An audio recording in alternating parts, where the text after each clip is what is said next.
I want to thank everyone for joining us. This is our first webinar of 2023, and we are pleased to have you join us. I just want to give a little bit of an intro about what the Boston Epigenetic Society is before we get into today's talk. The Society was formed to promote epigenetics and epitranscriptomics research and to foster connections between academic and industrial epigenetic scientists. And we have a leadership team that spans both industry and academics, and a number of these people have been critical in helping us really get organized and started. And in particular, I'd really like to thank our sponsors. So Cantata Bio has helped us with organizing the webinar and hosting the webinar. And in addition, Active Motif and 10x Genomics have been huge in helping form this community and bringing people together. And a number of the representatives are on the line today. I've included here Sierra, Kathy, and John's email addresses if you want to reach out and get more information from any of our sponsors. Additionally, I would encourage you to reach out to us. So our email address is bostonesociety@gmail.com. And if you're interested in joining the leadership team, if you're in the Boston area and you have a passion for epigenetics as much as we do, I would encourage you to come join us and help us plan events that foster talks like this and more of a community between academic and industrial scientists. If you're looking for more information and you want to get involved with the BES, our main platform is LinkedIn. And if you search for us on the LinkedIn groups, you'll find us. And again, here's our email address again, bostonesociety@gmail.com. Additionally, you could reach out to any leadership team member. And today's talk is being recorded and it will be available both on the LinkedIn site, we'll have a link to it, and at Cantata Bio. We're very excited that we're having an in-person networking event a week from today. So if you are in the Boston area, I hope that you'll come out and say hello. On March 9th, from 5 to 8, we're going to be at Lord Hobo Brewing here in Cambridge. It's free, but you do need to register, and you can register at Eventbrite. I have the address below, but also if you Google Boston Epigenetics, Lord Hobo, I'm sure it'll take you right to that site. And again, I want to thank our sponsors who will be picking up the tab. So come join us for a beverage and some food and meet other people who are also have a passion for epigenetics. At this point, before I turn it over to Sierra just to introduce Cantata Bio, I just want to point out a couple housekeeping tabs. We do have a chat window and a Q&A window. If you have any questions for our speaker, please submit them through the Q&A tab. General conversation or general questions can be fielded through the chat window. And at this point, I want to thank you very much again for joining us, and I want to thank today's speaker, Ronan, for agreeing and giving us a talk today. But at this point, let me turn it over to Sierra, and thanks again for joining us. Thanks, Brian. I just wanted to take the time to introduce myself. I'm Sierra, and I am the sales rep for Cantata Bio in most of the regions that are joining us today. So I just wanted to take that chance to say hello. We are Dovetail Genomics, part of Cantata Bio is who I represent. So previously Dovetail Genomics, in case that's more of a household name for you. I did want to run over just quickly a little bit of our 3D genomics. Brian, do you mind going to the next slide, please? Thank you. Some of the benefits of what we offer are providing a non-biased view of the 3D genomics. And so the benefits include more of the genome in your analysis, sequencing less to see more, and biologically relevant findings. So really making the correct approach to answer the questions that you're wanting to ask. Thanks all for joining us. I'm happy to chat if you have more questions later, but we will move along to the talk. Hello, everyone. My name is Yixu. I'm the senior scientist at the AstraZeneca Watson. Today, it's my pleasure to introduce Dr. Ronan Sadeh, who is the co-founder and the CEO of the cfChIP-seq. Before that, Dr. Ronan Sadeh worked in the Dr. Ner Friedman's lab as the senior research associate at the Hebrew University of the Jerusalem. Cell-free DNA has been very hot research topics. Previously, the study only focused on the DNA itself, such as measuring the genetic mutations or the DNA methylation status on the cell-free DNA. However, cell-free DNA is wrapped as the nucleosome, so it also contains the histone marks. So today, Dr. Ronan will introduce a novel technology called the cell-free chip, which can capture the histone marks on the cell-free nucleosome. Before his talk, I would like to remind everyone to submit your question to the Q&A tab. We will try our best to ask as many questions as time allows at the end of the talk. And okay, without further ado, I would like to introduce Dr. Ronan Sadeh for giving us the talk about the cell-free chip. Okay, Dr. Ronan Sadeh, the floor is yours. Thank you so much for the introduction and for the opportunity to speak here today and kind of like get you to know what we've been doing for the last couple of years in cell-free chromatin field with cfChIP-seq. So I'll just share my screen. Hopefully I'll share the right one. We'll see about that. Yes, I think it's fine. Okay. So I'm going to present today some of the work that we've been doing at cfChIP-seq and the Hebrew University on chromatin-based liquid biopsy. So when we think about, blood tests, there are so many things that we can test, and we are testing actually. People are looking at cells, just, normally we count blood cells, white blood cells, red blood cells, and so on. People are looking at metabolites, they look at proteins, all kind of markers. Of course, we're very familiar with that. And in recent years, people started to look at the DNA. And it's, of course, very attractive to look at the DNA since the DNA has this very simple language. We really understand what we're seeing, and it's extremely general, right? We can sequence DNA, and we don't need to develop new assays for each biomarker like we have to do with proteins.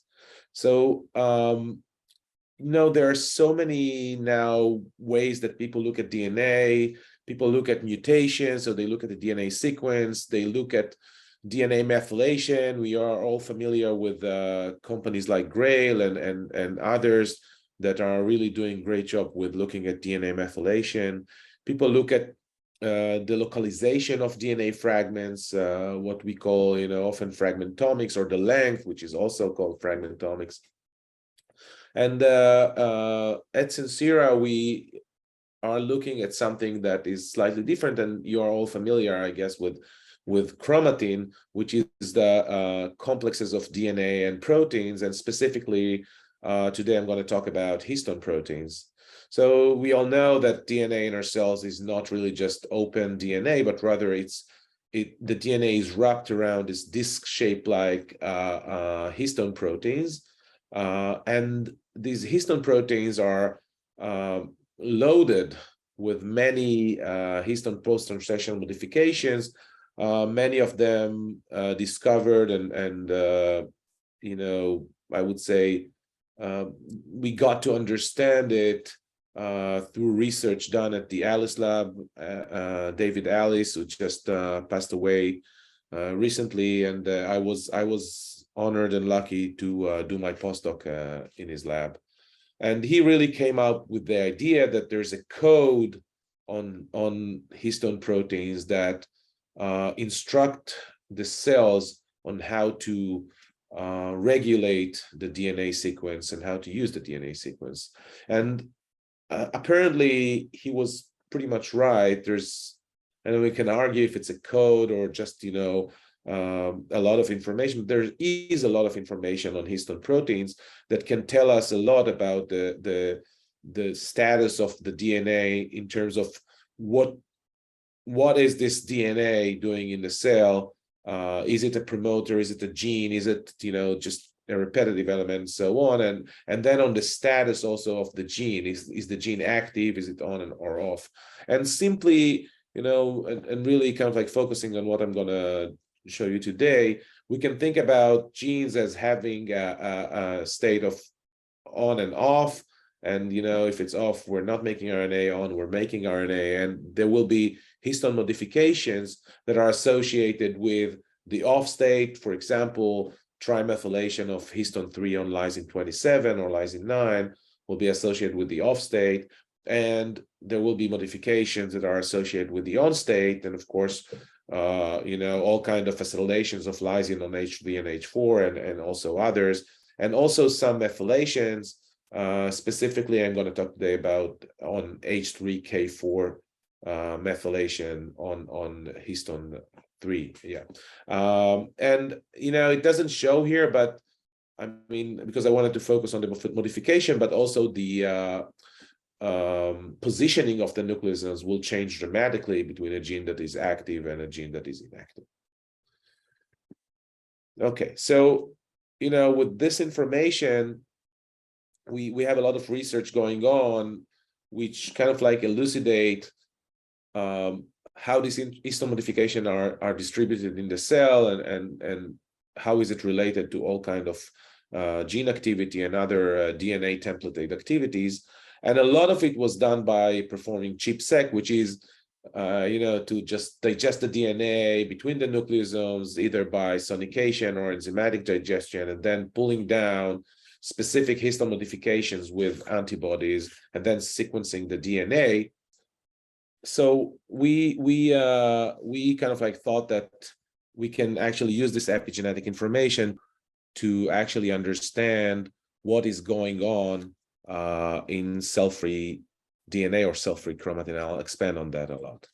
So why do we even want to look at cell-free chromatin and not just cell-free DNA? So one reason, there are many reasons, but one reason that I think is exciting is that chromatin actually, the chromatin state correlates with gene expression. This is what I'm showing you here is the correlation between the active mark H3K4 trimethyl, so 3 methyl groups on lysine 4 on histone 3, and how it is related to expression. So what you can see here is RNA-seq on the y-axis and the level of the ChIP-seq signal on the x-axis in 50-something different type of cells and tissue. And what you can see is that for some genes, there is really nice correlation between the expression of the gene and the histone modification in the cells.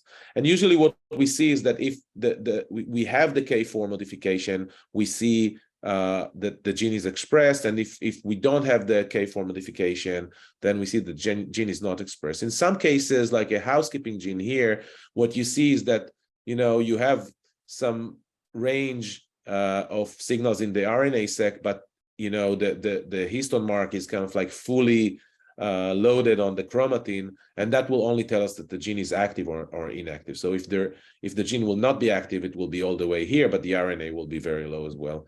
And what you can see here is actually, if we look at all the genes, you can see that there is a correlation between the H3K4 trimethyl mark and RNA-seq that is much higher than if we just did it at random. So we can actually understand a lot about gene expression from looking at H3K4 trimethyl. And when we think about cell-free kind of like nucleic acid, looking at RNA could be very attractive, but there are several problems that it's less stable. That's one problem. And also RNA leaks from cells all the time, so the background level is really high. So kind of like elucidating gene expression profiles from looking at DNA is very attractive. So how does it actually work, and how do we think about it? So here you can see kind of like a small kind of like representation of the genome, where you have a gene that is expressed only in liver, only in heart, only in immune cell, in cancer cell, and then a housekeeping gene. And these are the cell types. And you can see that, for example, the gene that is expressed in the liver will have active histone modification at the promoter of the gene only in the liver. And same for heart, let's say troponin. So troponin will have the histone modification of active genes like H3K4 trimethyl only in heart cells, but not in liver cells and not in immune cells, right? And housekeeping gene will be active everywhere. Now, when cells die in our body, they kind of like digest the DNA between the nucleosomes, and the nucleosomes protect the DNA from the DNases that digest the DNA. It happens in cells, and it also happens in the blood. There are DNases in the blood that also trim the DNA into nucleosomes. So when cells release the DNA into the blood, or at least some of it leak into the blood, we get actually mono and dinucleosome. That's why that's the reason that the size of cell-free DNA is about 160, 170 base pair, and we see another kind of peak at 300 and something base pairs. So in the blood, we have this mix of nucleosomes. Actually, it's not really DNA. And since the nucleosome is very stable, there's no reason to assume that the nucleosome will unfold in the blood. And some of these nucleosomes will contain the histone mark that we're looking at. Now, it's a little confusing here. I have colors, but you just think that all of it is H3K4 trimethyl, and the color just tells you where it's expressed, okay? And what we do in Sincera is really very simple. We just use antibodies to immunoprecipitate the histone mark that we are interested in and get rid of all the rest of the genome. And this allows us actually to sequence the DNA that is associated with these histone marks, and then align it to the genome. And from that, we can start counting. And, if you have this information, you can really start to understand what is going on in the cells of origin that contributed the nucleosomes to the blood. So that's the idea. Everyone, I think most of you, if you've done ChIP before, it's quite finicky. It's getting better and better, but there are background issues. There are all kinds of problems, and usually people like to use a lot of cells, chromatin from a lot of cells in order to do ChIP. And in blood, we have about 1,000 to 2,000 genomes per mil of blood. So it's not a lot of material. So what we wanted to have is an assay where we can actually capture almost all the nucleosomes there. So, not doing ChIP of 0.1% input, but rather more like 50 to 100% input, with having about, zero background as much as possible. And that's important because when you want to detect diseases that are really, really low, 0.1, 0.01%, every fragment of DNA from the disease, like here from the cancer, every fragment, you want to know that it's not background. So, we worked hard to get ChIP to work that well, and I think we're kind of there now. So this is a little old. It's actually better now, but this is a genome browser showing you the H3K4 trimethyl ChIP. And what you can see here is that we really get peaks like you would expect from H3K4 trimethyl antibody. And you can see that it's pretty clean, in between the peaks. And if we look at the housekeeping gene, and here you have 2 healthy and 2 colorectal cancer patients. If we look at something that is expressed everywhere, we see similar signal in the healthy and in patient. But all of a sudden here, we can spot something that is higher in the patients and lower in the healthy. And now we can do it a little more systematically. So before we do that, let's look at, a bunch of genes, not just kind of like a random places in genome. And you can see that housekeeping genes are really highly represent. What you see here is a pileup of the DNA fragments that are located in this region of the genome. This is GAPDH, a famous housekeeping gene, ACTB. You can see really, really high signals in these genes. However, a MyoD gene that is only expressed in muscles, we don't have a lot of muscles turnover that are reaching to the plasma. We know that, and you can see that it's very clean. Now, when we look at genes that are overexpressed in colorectal cancers, in tumors, you can see that we get really nice signals in the patient with almost zero signal in the healthy donors here. So these are late cancers, but the signal is so high, so you can think that actually if you now start to accumulate signals from many genes, you can start being very sensitive at detecting the disease. And this is just another way to look at it. Now, before, we have these pileup, so we can now start to count the number of fragments that are associated with certain gene, with a certain location. And then we have a number, right? We have, let's say, 50 reads.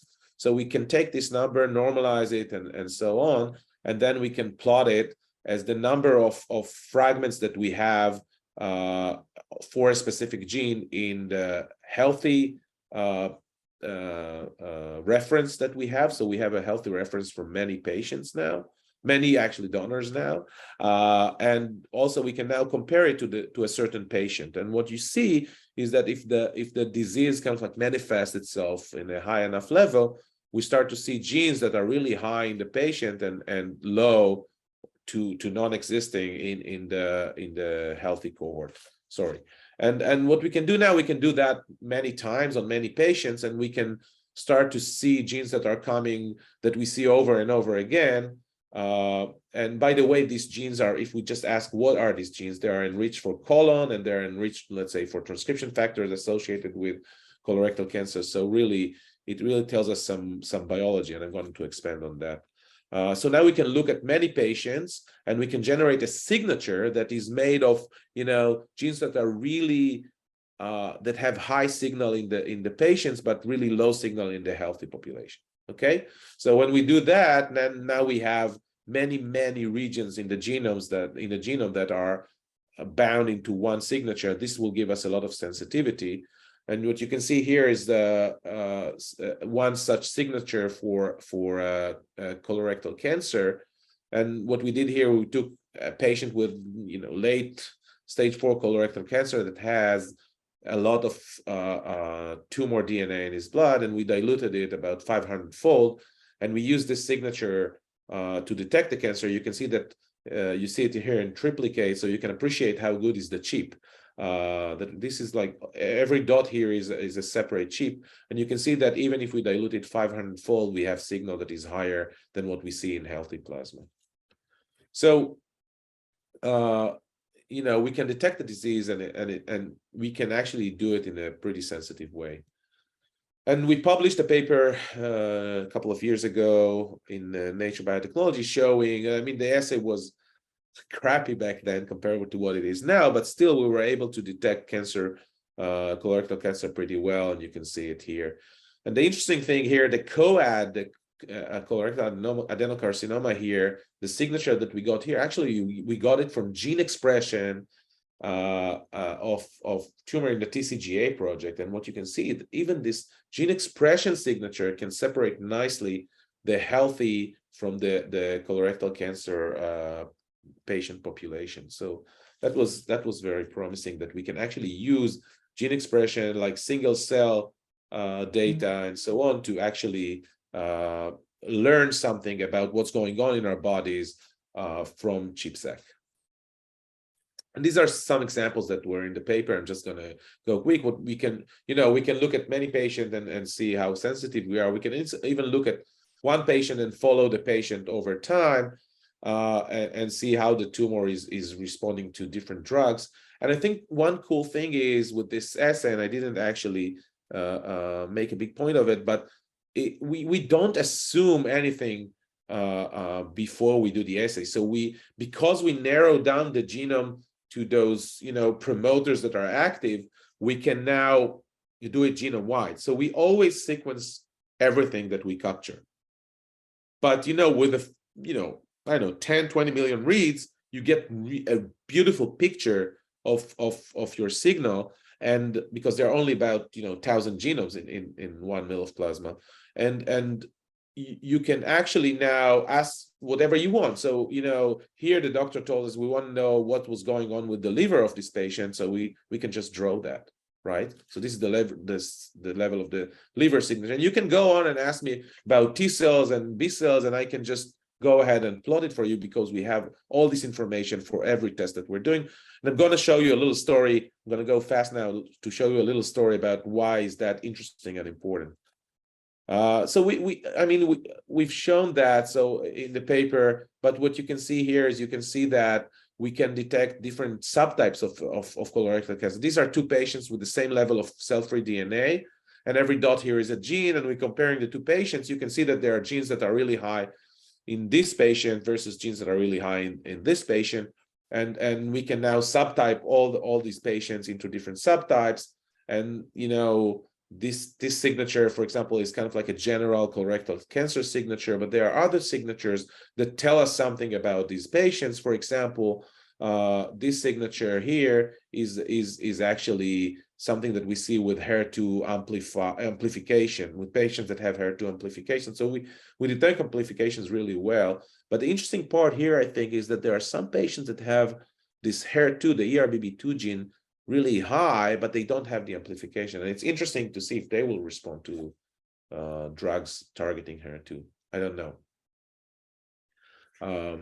Okay, and a lot of it is late cancer, but I think that there's a potential when we do this ChIP-seq kind of approach.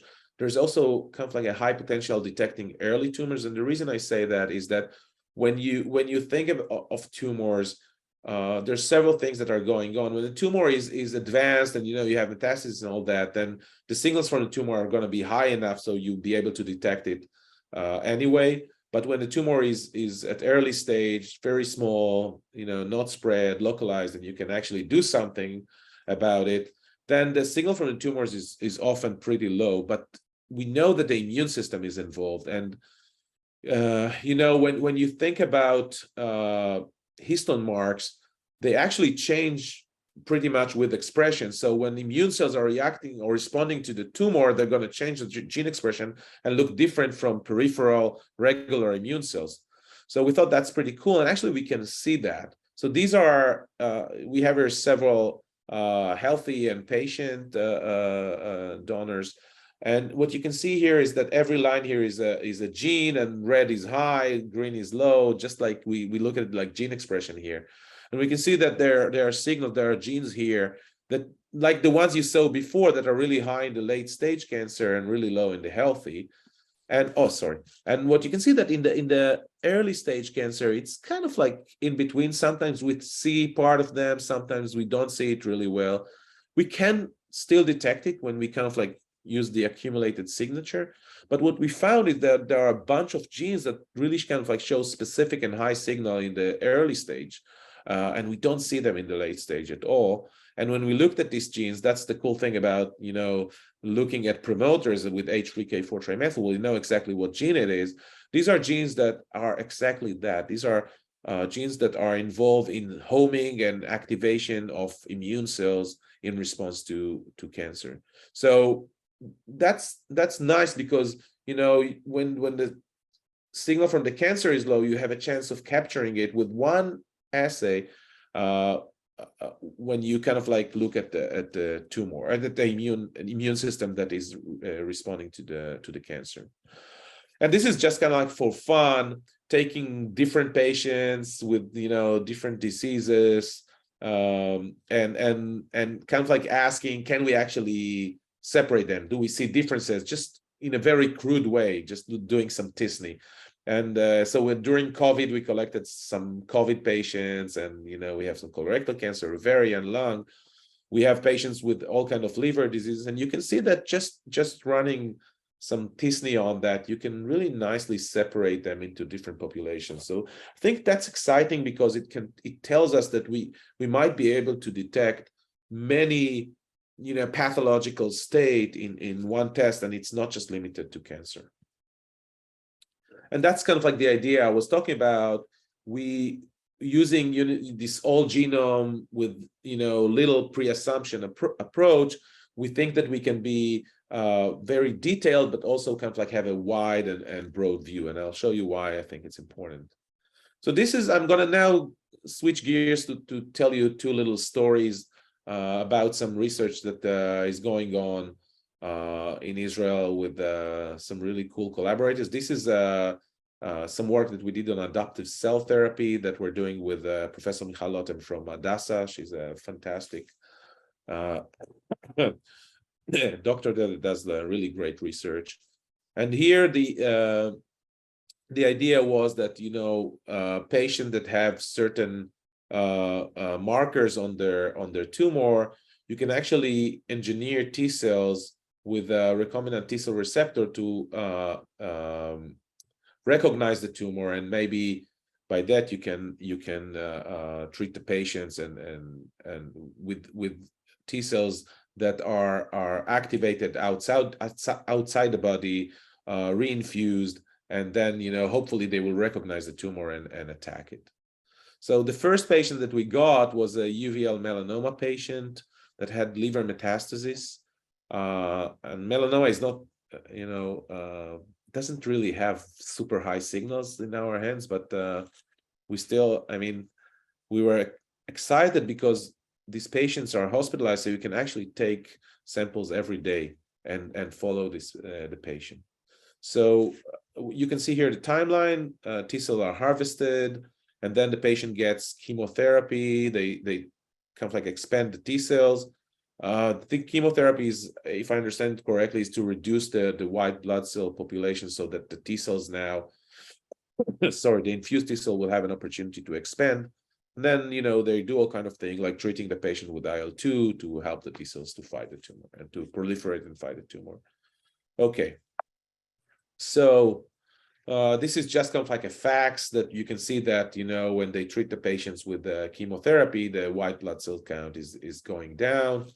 And then they come back after a few days.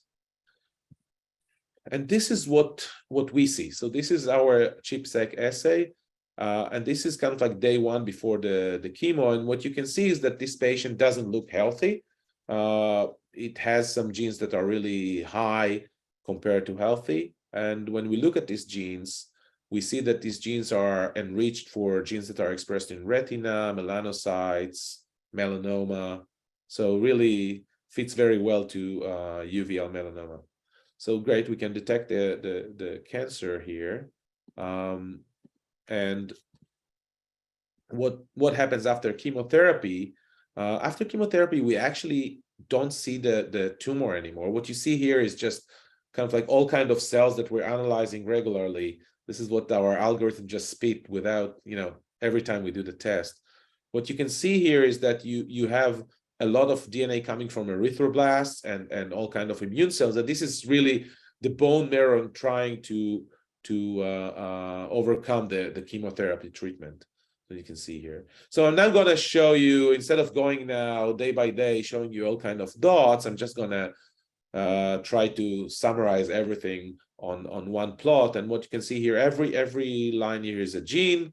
If it's yellow, it's high. If it's blue, it's low. And you have the timeline here. Okay. So let's start. So this is the melanoma signal. You can see that it was really high at the beginning, and then after chemotherapy, it just dropped down, and it is kept low. However, if we look at the signature, you can see that it's going down and then, you know, coming up a bit, going down again, and then starting to kind of like come up. And I don't show it here, but we have more points. And unfortunately, this low signal that we detected really is now coming back. But, you know, you can see the dynamics of this tumor. But there are so many other things going on, right? Yeah. Sorry, I heard something. Yeah. So there are so many other things going on. And let's just try to see what we see here.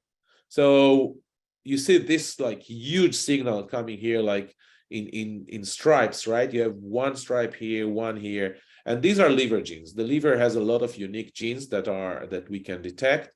And you know, one might ask itself, why do we see that? And we think that at least this part is a response to the T cells that are being activated. But are we really seeing the liver, or are we just making it up? I mean, so we kind of like look at ALT and AST, and you can see here ALT, AST, which are liver biomarkers, and you can see that our ChIP-seq signal is really following AST and ALT. It's just kind of like sharper because the half-life for cell-free DNA is much shorter than these proteins. This is hours or days, and this is just minutes. So yeah, we think that we are really seeing liver here. These are B cells on the top. You can see they're coming up. I'll just show it here. They're coming up and then going down, and we can look at specific genes in B cells if we want. As I told you, we kind of like capture everything, right, in every assay that we're running. So here they seem kind of like to behave, I don't know, maybe CD19 is slightly different, but I don't know much about B cells, not enough in order to say something interesting. Erythroblast, I told you that they're coming up, but look, there's like following chemotherapy, there is something going on here, and then there's something also going on here. We don't really understand it, but you can see these two waves of erythroblast, and if you look at the erythroblast specific genes, you can see that it's really going on.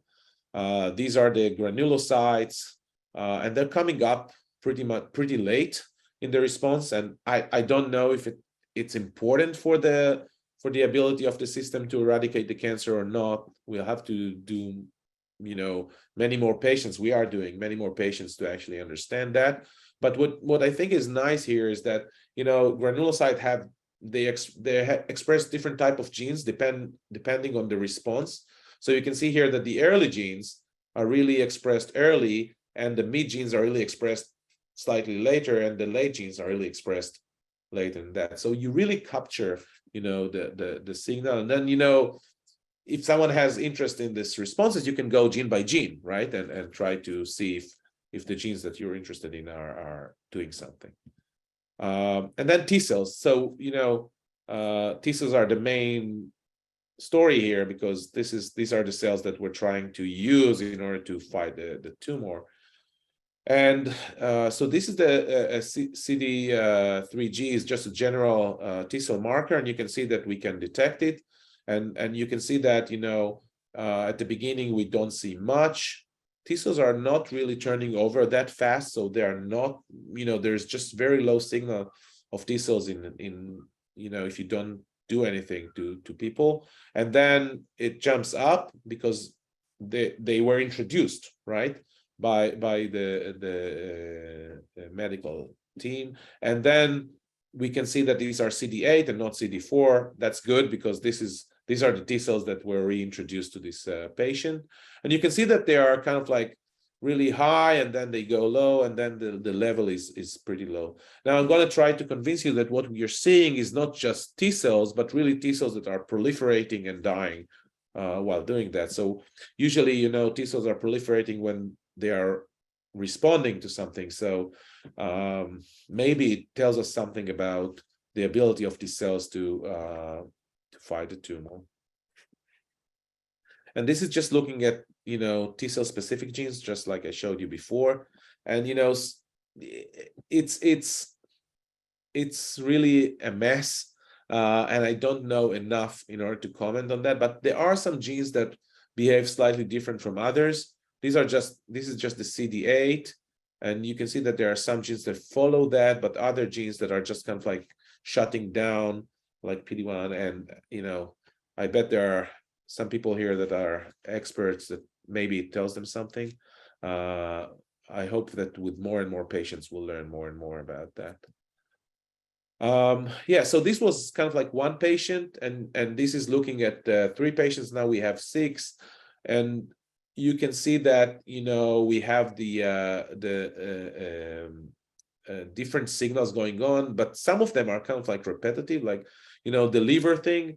So if you look at the liver, you can see that the liver and the T cells are kind of like, this is slightly different from the previous slide because we have different patients. These are T cells, this is liver, and you can see that every time T cells coming up, there's a kind of like wave of liver cell death. Same here and same here. Some T cells and then liver cell death. This patient is really crazy. It's some type of triple negative breast cancer, and there are so many genes that we see active in this patient. We don't really understand it. Okay, so this was about, the adaptive cell therapy, and I'm going to jump now to another story and finish with that. And the other story is about subtyping small cell lung cancer. And, small cell lung cancer is really a devastating disease. Usually, it's found way too late, and there is not much that we can do for these patients. Now, immunotherapy sometimes, shows some promise for some patients, but definitely not for many of them. And people have been working really hard to try and subtype those tumors in order to try and find treatments that are specific, right, to the subtypes. And I'll talk about it a little bit more later. And we were lucky to be able to collaborate with Dr. Anish Thomas from the NIH. He saw the paper and he called us and he said, look, guys, small cell lung cancer is really driven by transcription factors. And if we can probe those transcription factors from the blood, that will be very helpful, because usually we can't get information from biopsies for several reasons. Mostly, these biopsies are really low quality. It's very necrotic. And also, usually, you will take a biopsy from these patients, when you diagnose it, but then later on, it's rare to have a second biopsy on which you can do some molecular biology staining and so on. So he said, like, if you can use blood for that, that will be great. And we thought, fantastic. And he had this cohort of small cell lung cancer patients. Now it's dramatically increased. We're getting now, a couple hundreds more from them. But the idea was that, we have the healthy cohort, we have the patients, and for some of the patients, we also have biopsies on which they did RNA-seq. So that was actually, I think it's the largest cohort of small cell lung cancer with RNA-seq. So we thought that's fantastic. Maybe we can compare ChIP-seq to RNA-seq and also to see if we can see the signal. So I'll start with just showing you something similar to what we saw before, just looking at the ChIP-seq signal between the healthy and the SCLC patients. And then we'll move to the comparison to the biopsy. So when we compare the patients to the healthy, you've seen that before. Every dot here is a gene. You can see that different patients look somewhat different. Some patients have super high signal with thousands of genes, significantly different between the patient and the healthy. Some patients have lower signal with just a few genes different. And there are some patients where you can actually can't see the disease when you look gene by gene, but just when you look at the signature. But that was exciting. I mean, we can see the disease, and when we look at the cells of origin, so what we can do now in analysis, right? We can look at the genes and we can try to determine what is the origin of this cell-free DNA. And normally in healthy people, what you see in green, we see mostly neutrophil, monocytes, megakaryocyte, and some liver.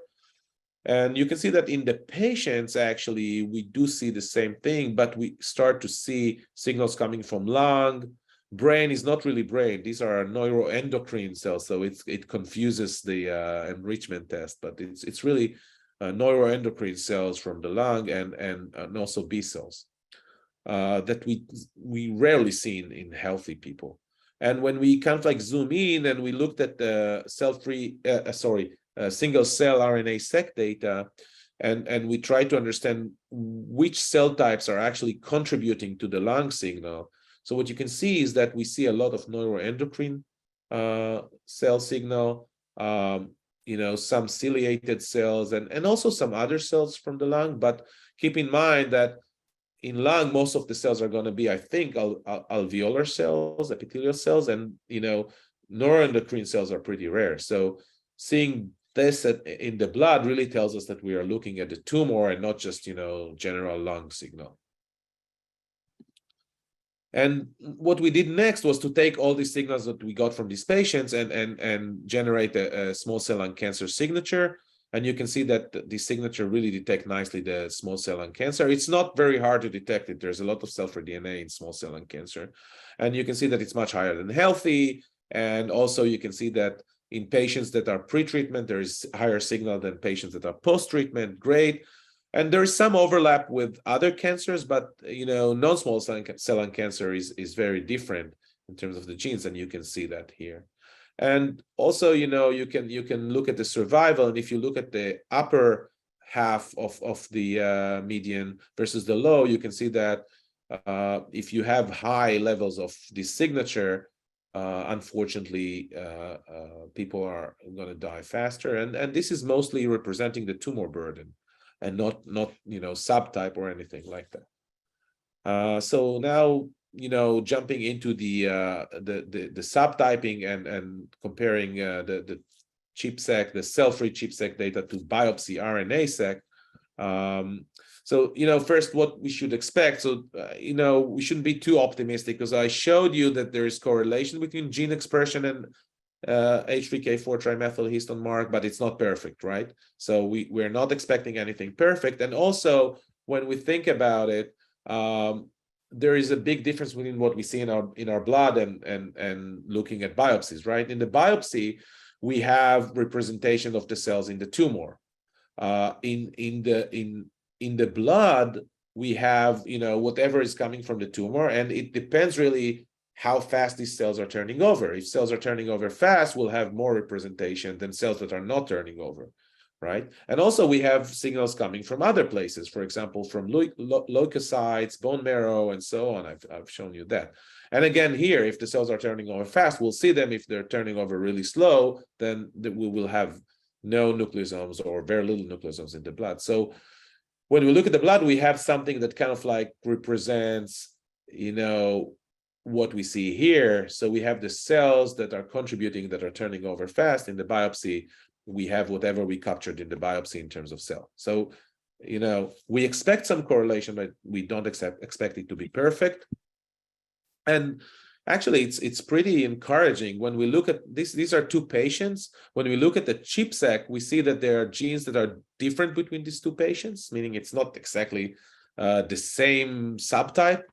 And actually, when you look at the RNA-seq, you get more or less the same genes. So blue is the ones that are high in this patient, red are the ones that are high here. And you can see that the blue are here and the red are here. So we really can, the RNA-seq and the ChIP-seq really gives you a very similar picture. There are differences in where the genes are and so on. I can get into that, but it's really about, RNA, you can have many copies of it, while in ChIP-seq, it's really just, you can have it on or off. So the dynamic range is very different. So, I'm going to go fast here now, but when we think about these subtypes, it's important because we want to know it, because, it really tells us a lot about the biology of these tumors. And also, there are now people are trying to treat different subtypes differently, and there is some success. I mean, it's not great yet, but hopefully it gets better. So we really want to capture the subtypes. And then, so there's 4, 5, 6 subtypes, depending who you're asking, but the main subtypes are cells that are expressing the transcription factor ASCL1, NeuroD1, POUF3, and YAP1. There are others. YAP1 is a bit controversial. So when we look at just, healthy population or SCLC patients, we can see that the SLC patients really have higher signal of the ASCL1 and the NeuroD. YAP1 is the same because it's also expressed in white blood cells. And sorry, and also we see different in the POU2F3.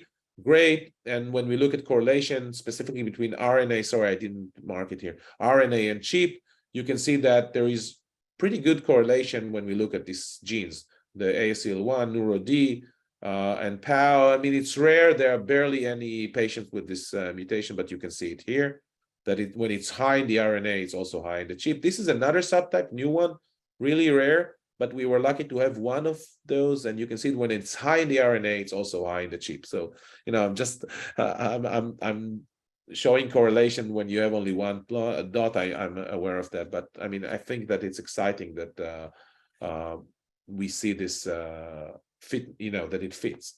And then I'm going to finish up, I think, with that. Now, instead of just looking at the specific gene at the ASCL1 or NeuroD, we can now generate signatures that correlate with ASCL1. So looking at many genes that represent ASCL1, and this is what we do here. And this is genes that represent NeuroD and so on. And now we have signatures, so we're more sensitive.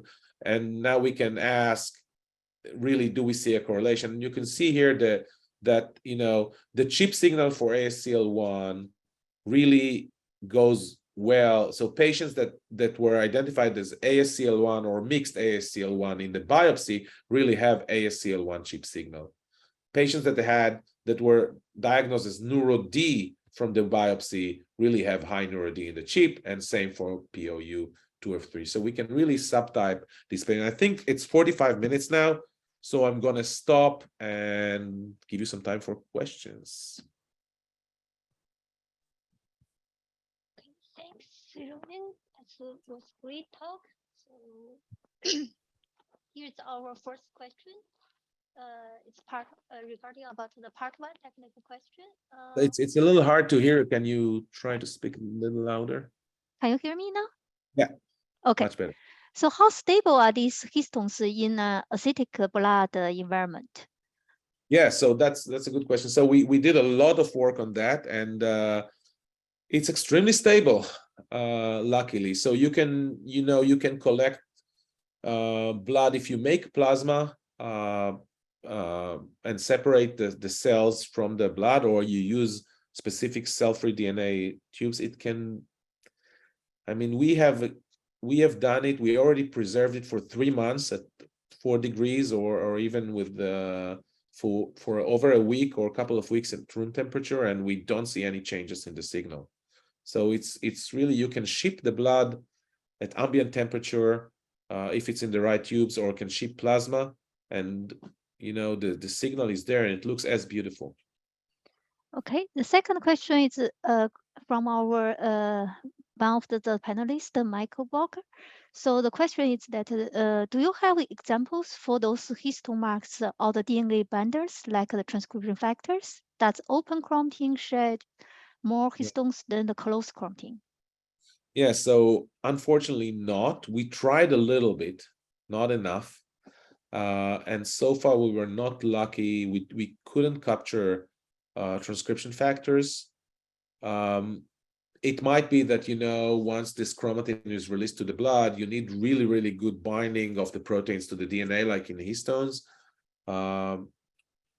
in order to actually preserve this binding. But we did very little. So we're going to invest more into transcription factors, but I don't have a good answer now for that. How about the other histone marks, like the H3K27 acetylation? Right. So we have a lot of experience with that. And some marks are harder to detect than others, but we got, with a little tweaks, now we have very, very good signal from acetylated histones, and also from so we know that H3K27 acetyl, K9, K18, some H4 acetylation marks are there. And I didn't actually, maybe I should have kind of like showed here some data from acetylation, but we're working on that, and we're really excited about that, because these acetylation marks will, together with the methylation marks, will give us really, really high resolution, better resolution in understanding gene expression. So when a T cell is activating genes, the K4 trimethyl tells us something, but the acetylation tells us much more. So but yeah, we detect that, and it also depends on the antibodies. So for example, K36 trimethyl, definitely the signal is there. We showed it in the paper, and it's it's gene body signal really associated with transcription. But the antibodies for K36, all the antibodies we tested so far don't have the right parameters for us to get really, really nice crisp signals, and it's a matter of KD and all that. We're trying to improve. Okay, so following question is regarding the part 2. So how early can you detect the cancer using your method cfChIP? Yeah, so we can detect stage 1. We're running now kind of like a big screening experiment, with thousands of people enrolled for colonoscopy, and we take blood from them. So, we just got several hundreds. So I don't know how good we are in detecting it. We'll probably know in a year when we'll have several thousands. But, we detect stage 1 in a kind of like preclinical trial. I know we were pretty lucky. We got all of them, but definitely I'm not expecting to see that in the real life clinical trial. But so yeah, we can detect it early. Okay, so the next question is, have you tried to compare the CRC signal to other colon disease? How specific is the signal to the CRC? Yes, so we just started doing that. There are differences. Definitely the signal that we see is composed from both the tumor and some other processes going on in the colon. We do have some inflammatory diseases that are associated with the colon. We do see differences, and actually with liver we showed in the paper, and we also have more studies going on now where we actually show that there are very different signals between different liver diseases, different liver states. All of us have liver DNA in our blood because liver cells are always turning over. And the liver cells, if you look at patients with AIH or NASH, and they will have different signals, or liver cancer, they will have different signals. With colon, we do have now some people with in our study that have other kind of like inflammatory diseases, but we have to analyze it more carefully in order to say how different it is. Okay, we are almost run out of the time. So this is the last question. How do you think the use of the cfChIP to detect histone modifications in cell-free chromatin could impact the field of personalized medicine? And what are some of the potential applications that come to mind? Yeah, so the fantasy, the dream is that since we kind of like, we always look at the, we don't narrow down the signal, right? We don't pre-assume how the signal should look, and we don't pre-select genes and all that. So every test we do, we have the entire information. So our vision is that, the more tests we'll do, the more our algorithms will learn, and we can add more and more and more diseases to our assay. And that will allow us to start detecting diseases that we're not even looking at now. So, if we will be able in the future to work with partners that can, help us get patients plus information, medical information, maybe we'll start to see all kind of diseases like, neurodegenerative disease. Maybe we'll start to see signals for that early, using the immune system and all that. So we kind of like think of it as something that can become a test that can detect many diseases in one test, similar to multi-cancer early detection, but even broader. But honestly, I think that this field is going to, in order to be very specific and very sensitive, what we're going to see in the future is that different technologies are merged together. So people will do proteins and DNA and methylation and chromatin. And since this assay doesn't cost much, our cost per assay now is really just a few tens of dollars.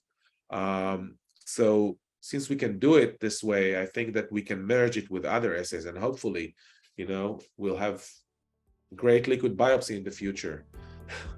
Okay, great. Thank you. I think that's all we have for today. Thanks everyone for attending today's webinar. We will see you next time.